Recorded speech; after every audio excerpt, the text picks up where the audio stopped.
खुलुमबाय आं बे समाव नैबे प्राइम 24 हेडलाइन्सनि गेजेरजों मोनसे रादाब लानानै फैदों बेनो जाहैबाय दिनै जा जायगायाव दंफैयो आङो बे जोंनि धेमाजि जिल्लानि सिङाव थानाय जनाय हालाम बे जनाय हालामनिनो 2 नं बालाबारि गामियाव मोनसे दिनैनि थासारिखौ लानानै रायजो राजाफ्रा दिनै इलेक्शननि दुंहाव बार बारनायनि गेजेरजों बे ओनसोलनि रायजो राजाफ्रा दिनैनि फैबाय थानाय 2024 मायथाइनि विधानसभा इलेक्शनखौ सोर बिजाथिनो होनो थाखाय साखाफारा जानानै दं बिनि सायाव नैबे जनाय हालामनि ओनसोलनि रायजो राजाफोरनिफ्राय जोङो माखासे खोथा मिथिना लानो नाजादों थारैनो बे ओनसोला मोनसे गोलैसोना थानाय ओनसोल थारैनो बे गोलैसोना थानाय ओनसोलनि रायजो राजाफोरनि साननाय बा सान्थौफ्रा मा जानानै दं थारैनो देग्लायनि फैबाय थानाय 2024 मायथाइनि इलेक्शनफोरखौ बिथांमोना सोरनो होनो सोर बिजाथिखौ देरहाहोनो थाखाय बा बिथांमोना बर' रायजो राजाफोरनि माहारियारि आफादफोरनि हास्थायनाय बायदि बिथांमोना देग्लायबो बिजेपिनो होगोन होननानै थांखि लानानै दं नामा बेफोरनि सायावबो जोङो बिथांमोननि 2 नम्बर बालाबारि गामिनि रायजो राजाफोरनि सायाव जोङो सोंनानै मिथिनो लागोन नाथाय बिनि सिगां आं मोननैसो थासारिखौ बिथांमोननि थासारिफोरनि सायाव आं बुंथिग्रोनो लुगैदों थारैनो बे ओनसोला जनाय हालामनि सिङाव थानाय मोनसे 2 नं बालाबारि गामिसिम जोङो फैनानै दिन्थिफुंनायनि गुबै जाहोनानो जाबाय बिथांमोननि जिहेतु बे 2 नं बालाबारि गामिनि 36 न'खरनि जिहेतु अबस्था बे अबस्थाया जोबोरैनो गोलैसोना थानाय अबस्था थारैनो बिथांमोननि गामिनि साखाथियाव दै मोनसे दं बे दैफोरनि समस्याखौबो बिथांमोना हयथ' निस्सय बे दैजोंबो मोगा मोगि जानो गोनां जादों जानो हागौ बिथांमोननिफ्रायनो सोंनानै जों मिथिनो लानो नागिरदों नैयाव मोनसे बाथौ थानसालि साखाथियाव दं हिसाबै बे बाथौ थानसालिखौबो केमेरा पार्सन महेश बसुमतारी बिथांखौबो आङो दिन्थिफुंनो आखायाव लाबाय बे जाबाय बर'नि गुदि धोरोम बाथौ थानसालि बे गामिनि रायजो राजाफ्रा बेयावनो इसोरखौ लोब्बा लानानै बा गावनि न'खरखौ गोजोन सान्थियाव लाबोनो थाखाय बिथांमोना बेयाव आर'जजों लोगोसे धोरोमखौ फोथांना लाखिदों थारैनो बे मन्दिराबो थासारिया जोबोद गाज्रि बिनि सायावनो जों माखासे बाथ्रा मिथिना लाङो दिनै गोबां सरकार थांबाय गोबां सरकार फैबाय आरो फैबाय थागोन थारैनो बिथांमोना मा मोनदों मा मोनाखै बिनि सायावबो जों माखासे बाथ्रा दैदेनगिरि बिथांमोननो नैबे रायजो राजाफोरनि दुखु सुखुखौ फोरमायनो नाजागोन थारैनो दिनै बिथांमोना फैबाय थानाय 2024 मायथाइनि जिहेतु होनो गोनां बे विधानसभा इलेक्शननि सायाव निस्सय बिथांमोना सावरायदों बेखौ लोगो मोनफैनानै जोङो बिथांमोननि बे सावरायफुबाय थानायाव जोङो हाबफैदों थारैनो बिथांमोननिफ्राय माखासे बाथ्रा जों मिथिनो नाजागोन थारैनो बे गामिनि दैदेनगिरि गाम्बुरा सोरमोनबा आदायानो थारैनो आदानिफ्राय माखासे बाथ्रा आं मिथिनो नाजाबाय दिनै बे नोंथांमोननि गामियाव जोङो दान्दिसे सम इलेक्शन समबो फैबाय 27 अक्ट'आवनो जिहेतु फैबाय थानाय MLA इलेक्शना दं थारैनो नोंथांमोननि गामिनि रायजो राजाफोरनि साननाया देग्लायनि बोथोराव सोरनो भट होगोन होननानै साननानै दं जों बिजेपि सरकारखौ मोजां मोनो ओमफ्राय बिजेपि सरकारनो भट होगोन होननानै जों सानना दं बिजेपि सरकारनो भट होगोन होननानै सानना दं दिनै बिजेपि सरकारनोनो भट होगोन मानो थाखाय भट होगोन नोंथांमोना मानि थाखाय भट होगोन माने दिनैसिम बिजेपि सरकार जाबोनायनिफ्रायनो जोंनि लामाखौ मोजां नुबोदों दुर्निथिफोरखौ गैया नुबोदों गैयै दुखिया श्रेणिफोरनो सोरनोबा आसनि होदों अरुणदय आसनि होदों सोरनोबा क्रिकेट पेन्सन सोना होदों गतिके जों मोनाब्लाबो रायजोफ्रा मोन्दों साफा सानै गतिके बिनि थाखाय जोंनि जिथुनिखि गैजारोङि दुखु सुखुनि दिनैसिम जोंनो बिनामुलिया माइरं जोंनो जाहोगासिनो दं बेनि थाखाय बेनो जोंनो गोनांथि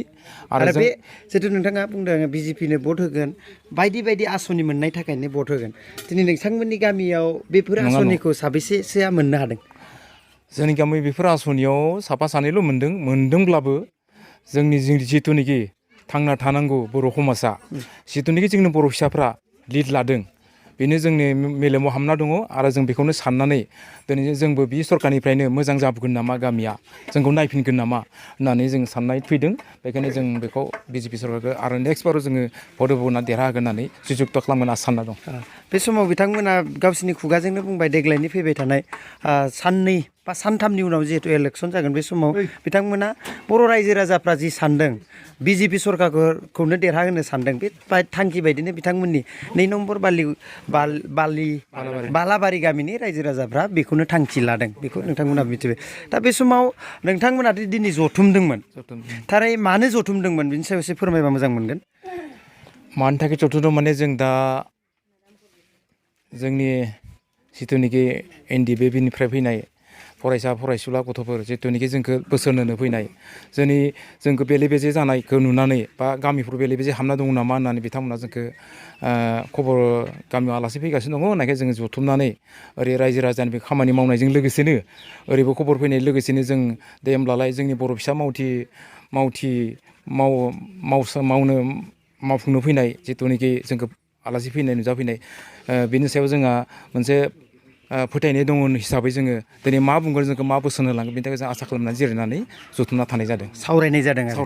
नोंथांमोनाबो थांखि लाखाबाय एबारनि जिहेतु इलेक्सनाव BJPनो भट होगोन बे ओनसोलाव गोबां बर' रायजो राजाफोर दं नोंथांमोना बे गोबां बर' रायजो राजाफोरनिफ्रायबो खोनादों जानो हागौ देग्लायनि बोसोराव गोबां साफ्रोमबो बर'आ BJPनो भट होगोन होननानै खोनादों जानो हागौ नोंथांमोना ना गुबुन साननायफोरबो दं नामा नोंसिनि ओनसोलनि जाय रायजो राजाफ्रा जोंनि बेखिनि ओनसोलावहाय गतिके जों दिनैसिम बेले बेजेखौ नुहुराखै साननायाथ'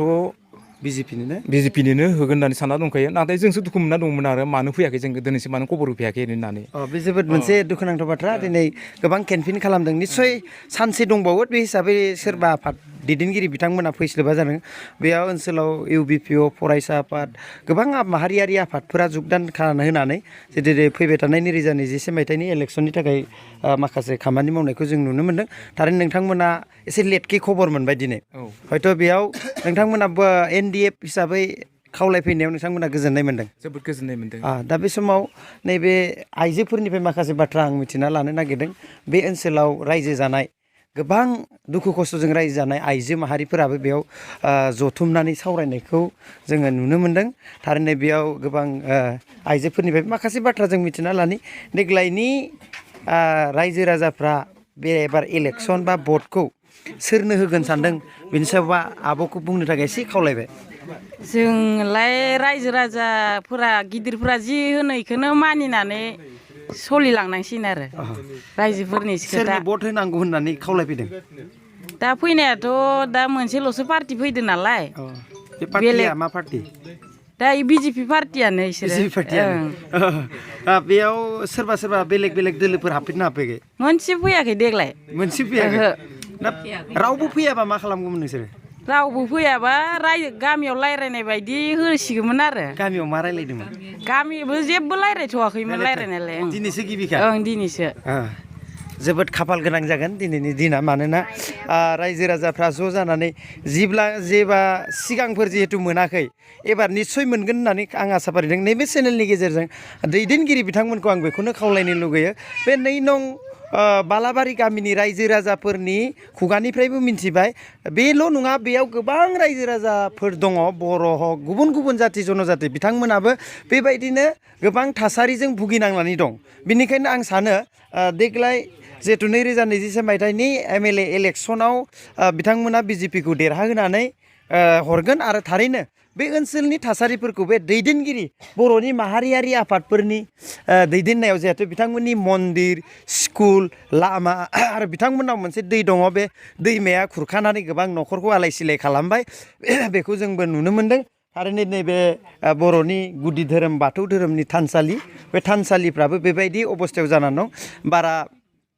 बे भिडिअनि गेजेरजोंथ' नोंथांमोना नुदों जानो हागौ आं बेखिनियावनो खावलायबाय देग्लायनि 2027 मायथाइया मोनफ्रोमबो गामि एबा मोनफ्रोमबो ओनसोलाव BJPनोनो भट होगोन होननानै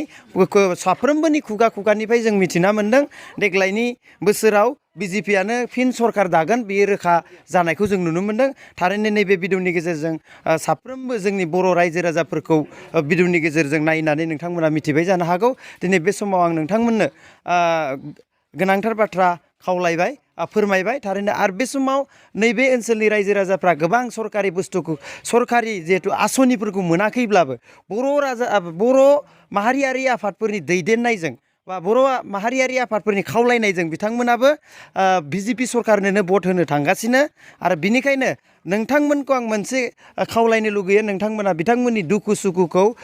जेब्लायबो जाहाथे खबर लाफैयो आरो सुखुआव दुखुआव बिथांमोनखौ मदद होफैयो बेखिनि बाथ्राखौ बुंनानै आंनि दिनैनि Prime24 हेडलाइन्सआ नैबे जुनाय हालामनि माखासे दुखुनांथाव जाथाय दुखुनांथाव रादाबखौ बेखिनियावनो नोंथांमोननो फोरमायनानै आंनि दिनैनि Prime24 हेडलाइन्स बाय बिदाय लायबाय गोजोन्थों।